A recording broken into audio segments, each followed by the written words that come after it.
Assalamualaikum warahmatullahi wabarakatuh.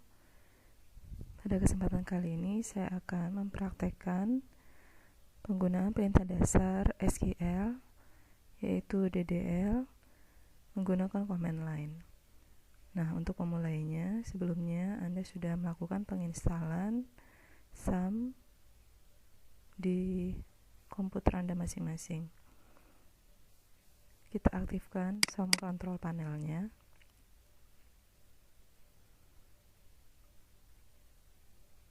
Kemudian modul Apache dan MySQL ini pada tombol startnya itu kita klik, berarti kita melakukan pengaktifan pada kedua modul ini. Nah, apabila tombol startnya sudah berubah menjadi tombol stop, maka kita sudah bisa melakukan kegiatan selanjutnya atau proses untuk pembuatan database selanjutnya menggunakan command line. Dan di sini SAM control panelnya akan saya minimize. Kemudian saya akan membuka command line-nya.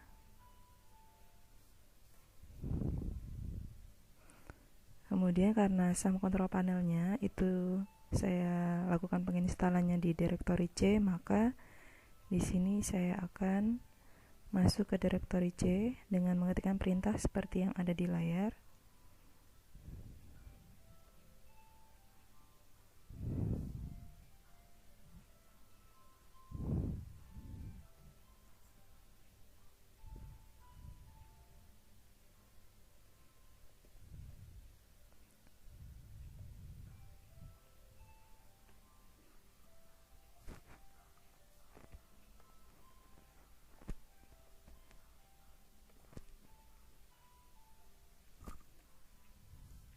Nah, karena di sini saya tidak menggunakan password, maka passwordnya dikosongkan saja. Kemudian ini kita klik tombol enter. Kemudian sudah masuk ke program SQL-nya. Dan di sini kita bisa melanjutkan pembuatan database-nya. Nah, agar dapat melakukan pembuatan database, maka di sini saya akan melakukan pengecekan database apa saja yang sudah ada di MySQL saya dengan mengetikkan perintah show databases.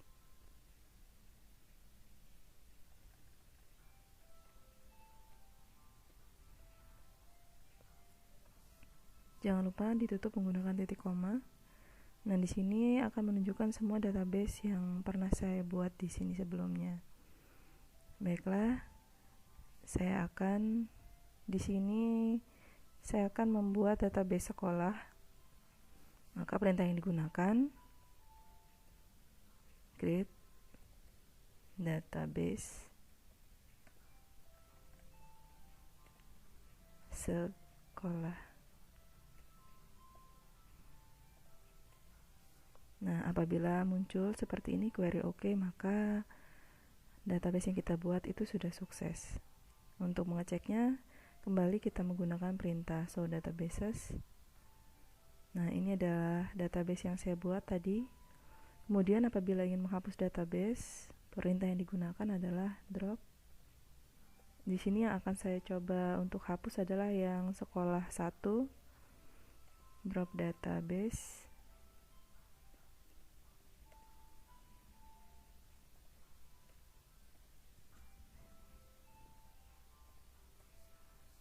Kita cek kembali. Nah, maka database sekolah satunya sudah tidak ada. Baiklah, di sini saya akan menggunakan database sekolah untuk digunakan nanti pada saat pembuatan tabel dan lain-lain. Maka kita harus memilih database yang akan digunakan dengan perintah use sekolah. Jadi maksudnya menggunakan database sekolah untuk kegiatan berikutnya. Nah, apabila database change berarti di sini database sekolahnya sudah terpilih, maka sudah berubah menjadi di sini database-nya menjadi sekolah. Baiklah, yang selanjutnya di sini saya akan membuat di dalam database sekolah. Di sini saya akan membuat tabel siswa. Maka kita akan mengetikkan perintah pembuatan tabel.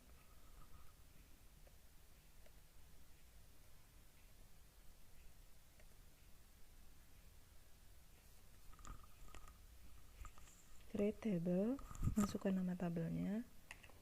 Di sini nama yang saya gunakan yaitu siswa. Kemudian masukkan filenya.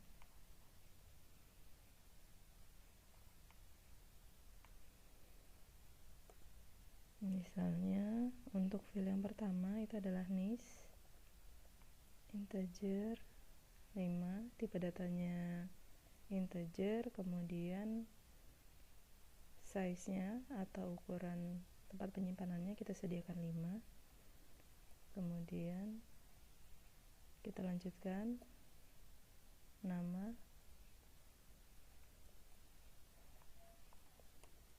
kita masukkan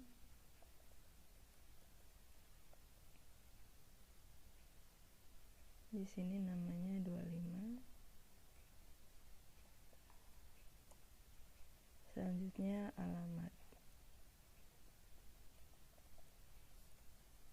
kita masukkan 50, tutup kurung. Jangan lupa apabila sudah selesai, di sini saya membuat tabel dengan nama siswa di mana isinya ada NIS, nama, dan alamat. Apabila sudah selesai dan dirasa sudah cukup, klik tombol enter. Nah, apabila sudah muncul pemberitahuan bahwa query oke, berarti tabel yang kita buat di dalam database sekolah itu sudah berhasil. Untuk mengeceknya, kita bisa mengecek dengan perintah show tables. Nah, ini jadi tabel di dalam database sekolah itu ada tabel namanya siswa. Dan untuk melihat struktur tabel dari tabel siswa ini bisa diketikkan perintah des siswa. Nah, ini ya, jadi filenya ada NIS, nama, alamat, tipe datanya itu integer, size-nya 5, kemudian untuk nama dan alamat itu tipe datanya varchar, dan ukurannya masing-masing 25 untuk nama dan 50 untuk alamat. Selanjutnya kita buat tabel satu lagi. Misalnya di sini kita buat tabel mapel. Create tabel mapel. Mapel ini singkatan dari mata pelajaran.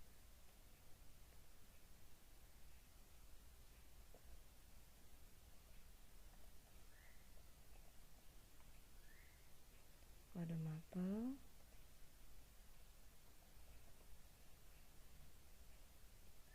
Di sini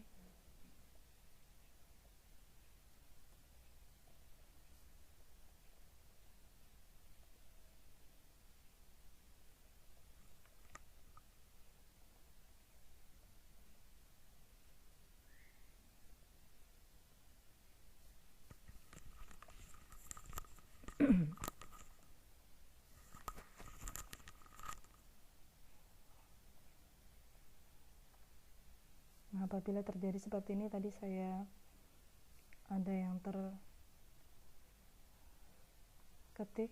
ya tanpa tersengaja, jadi ini tinggal kita tambahkan saja karena ini merupakan bagian akhir dari pembuatan file di dalam sebuah tabel. Maka yang kurang tinggal tutup kurung dan titik koma saja.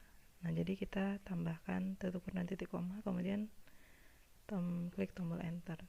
Jadi nggak masalah kalau misalnya tertekan tombol enter atau yang lainnya. Kita cek kembali show table. Di sini sudah ada dua, yaitu tabel mapel dan tabel siswa. Kemudian untuk mengecek struktur tabelnya,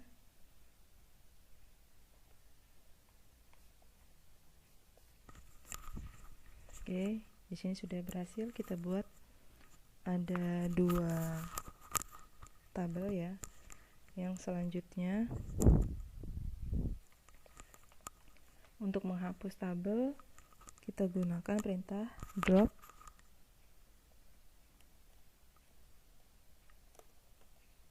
Misalnya yang mau dihapus adalah tabel mapel.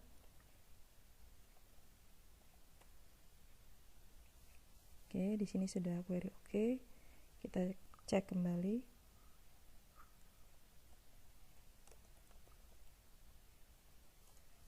Ya, jadi tadi tabel mapelnya sudah kita hapus dengan menggunakan perintah drop. Baiklah, selanjutnya di sini saya akan menyisipkan tabel di dalam tabel siswa. Itu saya akan menyisipkan beberapa field dengan penempatannya masing-masing. Jadi yang pertama di sini saya akan menyisipkan satu mapel, satu field. Sebelumnya saya munculkan dulu struktur tabel siswa. Jadi di sini awalnya di tabel siswa ada 3 field saja, tetapi nanti saya akan menambahkan nomor urut siswa itu ada di posisi pertama. Jadi di sini kita akan menambahkan field baru pada tabel siswa, yaitu field nomor urut. Di sini yang digunakan adalah perintah alter. Alter pada tabel siswa.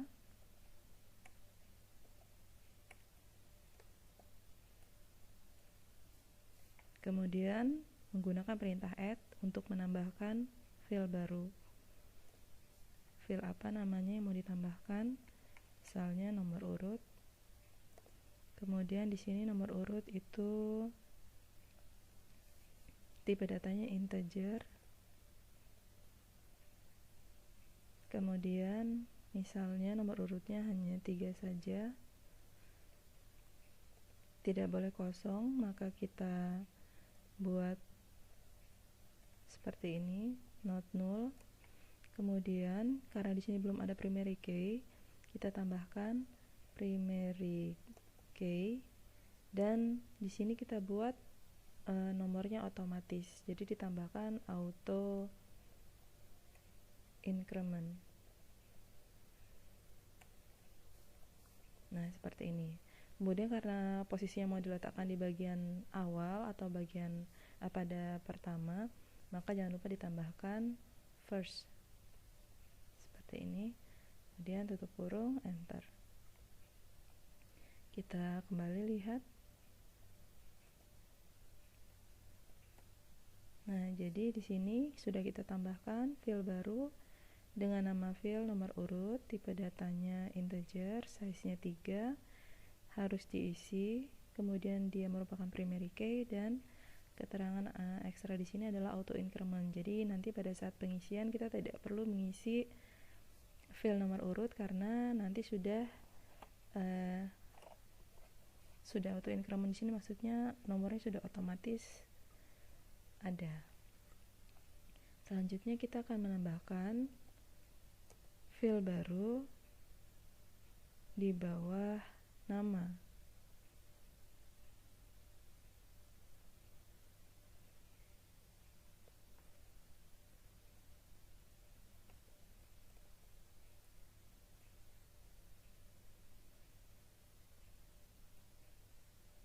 Di sini saya menambahkan, jangan lupa perintah add.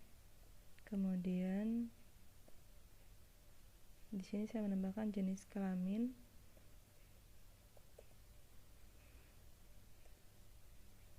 Dengan tipe data sebanyak 15, tipe datanya varchar, size-nya 15, kemudian posisinya di bawah nama. Jadi di sini kita menggunakan perintah after nama. Enter.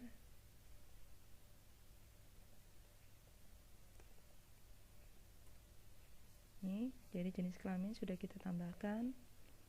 Dan yang terakhir kita akan menambahkan nomor telepon.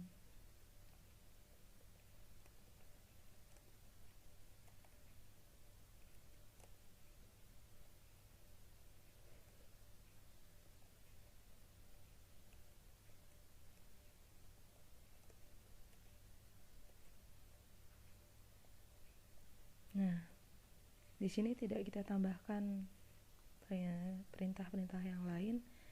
Apabila kita hanya menambahkan dengan perintah seperti ini, maka posisinya nanti akan berada di file yang paling bawah dari tabel siswa.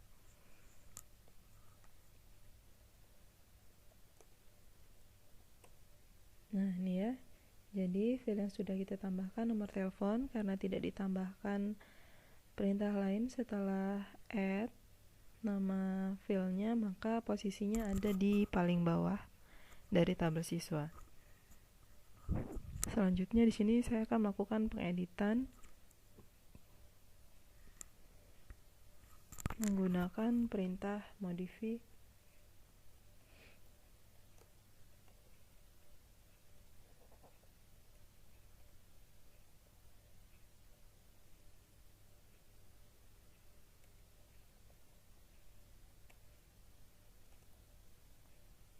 Perintah modify ini digunakan untuk merubah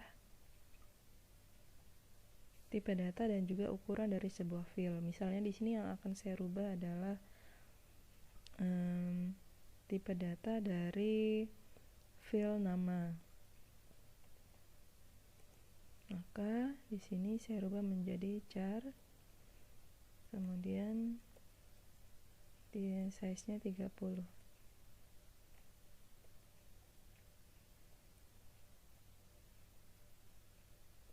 Ya. Kita cek.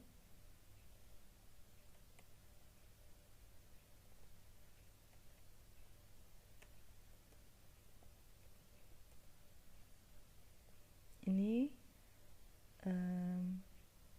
tipe data dari nama dan juga ukurannya sudah berubah. Sebelumnya tipe datanya adalah varchar dan size-nya 25. Setelah kita perbaharui atau kita edit menggunakan perintah modify, maka di sini sudah menyesuaikan dengan perintah yang kita buat tadi, yaitu tipe datanya berubah menjadi char dan size-nya menjadi 30. Selanjutnya saya akan mencoba merubah nama filenya menggunakan perintah change.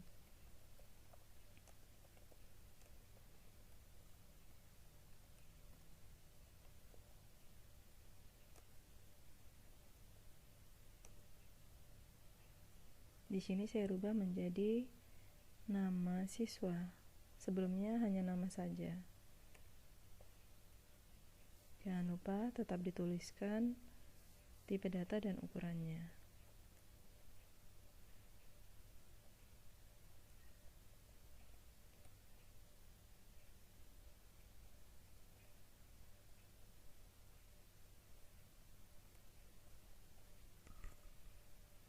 Di sini sudah berubah file name-nya menjadi nm siswa, yaitu merupakan singkatan dari nama siswa.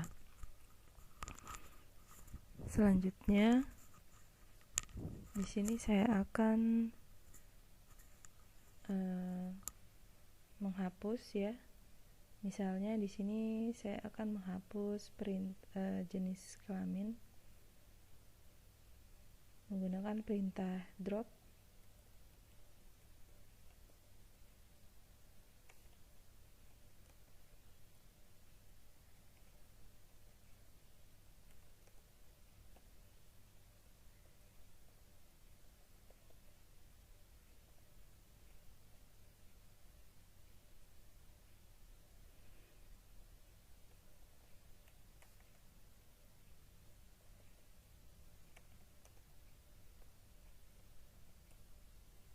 Ya, jadi jenis kelaminnya sudah tidak ada karena tadi filenya sudah kita hapus. Dan yang selanjutnya saya coba akan merubah nama tabelnya.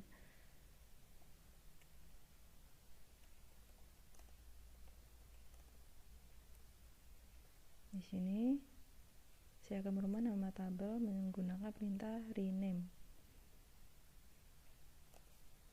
Dari tabel siswa saya rubah menjadi tabel pelajar. Kemudian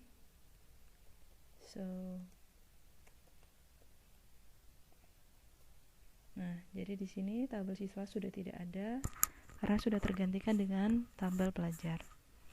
Demikianlah tutorial untuk pembuatan database dan tabel. Terima kasih. Wassalamualaikum warahmatullahi wabarakatuh.